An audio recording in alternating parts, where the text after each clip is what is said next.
So here's today's Without a Net. It is, quote, weaponization of ignorance, end quote.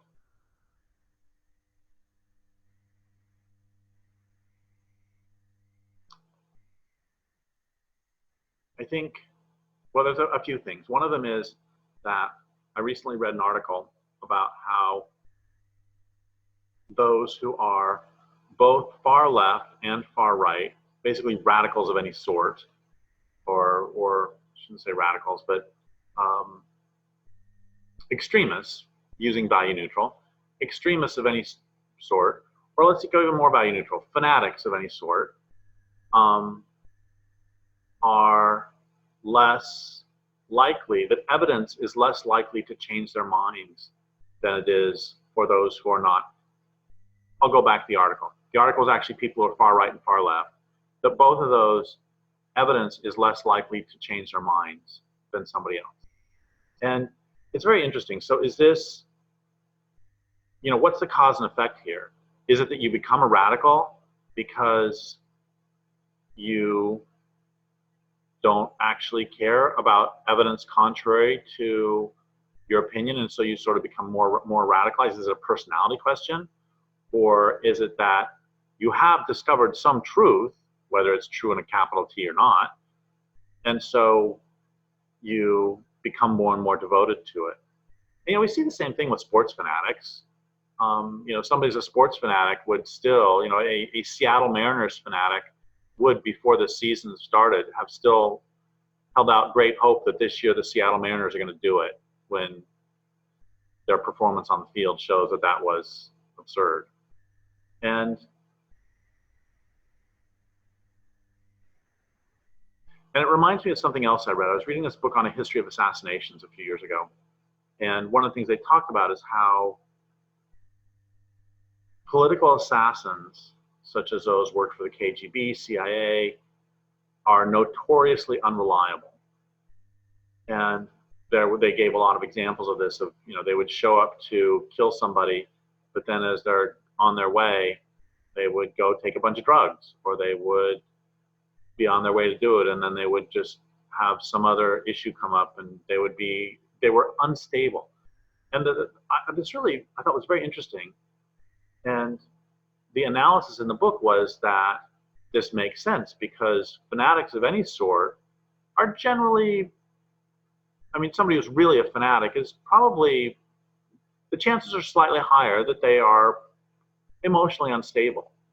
And this can be true for an extreme Oakland Raiders fanatic. Somebody who goes to, or somebody, a Green Bay Packers or something, somebody who goes to a football game in 0-degree weather without a shirt.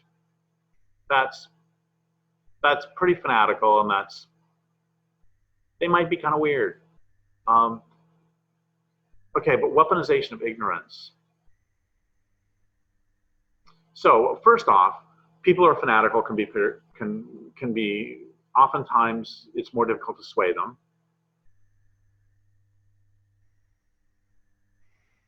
And then also, I think about this with the whole way, sort of queer theory is sweeping the world, and so much of the first world especially, and how postmodernism is not based on physical reality, and how that's just crazy. I think about this, how it must have been for the Jews facing Nazi oppression in World War II, or pre-World War II especially. But I'm thinking of the 1930s, and how they could have said to people trying to break their windows, people trying to do various terrible things to them, it's like, none of those stereotypes that you're saying are true. And they could have tried to rationalize or reason with them, tried to be rational, and just say, no, have any Jews that you know of ever stolen a baby for sacrifice? That's that myth, but that's not true. It doesn't matter. And I think the same thing with the American Indians, saying to, again and again, to the settler society, like, no, if you kill off the buffalo, this will harm the prairie. And I think about environmentalists saying, look, if you put in a dam, it's going to kill the salmon. And I mean, the real story here, I know the start was weaponization of ignorance, and I think that ignorance is certainly weaponized, and we can think about, I mean, obviously, both, I was going to say Trump supporters, but Trump supporters and dyed-in-the-wool Democrats come to mind for both. How much evidence do we need that the Democrats don't actually support working people? Those days are long over if they were ever here. But there's a larger question. The thing I'm really interested in, not even so much weaponization of ignorance as it is that I don't believe that reasoned discourse, I don't believe that most people are in fact amenable to reasoned discourse. And I don't think, I mean, for God's sake, the New York Times has published op-ed pieces about how humans may go extinct soon. They're asking whether that would be a good thing. They will contemplate human extinction before they will contemplate stopping this way of life that is killing the planet and is driving humans extinct. And, for the longest time, one of the jokes I've told at my talks is that they say one sign of intelligence is the ability to recognize pattern. I'm going to lay out a pattern and let's see if we can recognize it in less than 6,000 years. And that is that Iraq was heavily forested. The Near East was heavily forested. North Africa was heavily forested. Greece was heavily forested. The entire Mediterranean was heavily forested. I mean, this culture destroys the land wherever it goes. And I was just talking to someone a couple weeks ago, Paul Ehrlich, about passenger pigeons and how there were so many. And we were talking about all these different species that were so common and then were driven extinct really quickly. How can we not see that pattern? It's that we pretend that we make decisions based on evidence, but that's not true. Basically, I think humans use their, presuming for a moment that humans are sentient, I think whatever sentience that we can ascribe to humans is primarily used not to address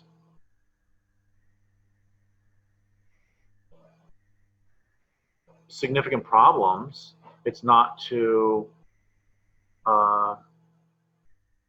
live well or live wisely.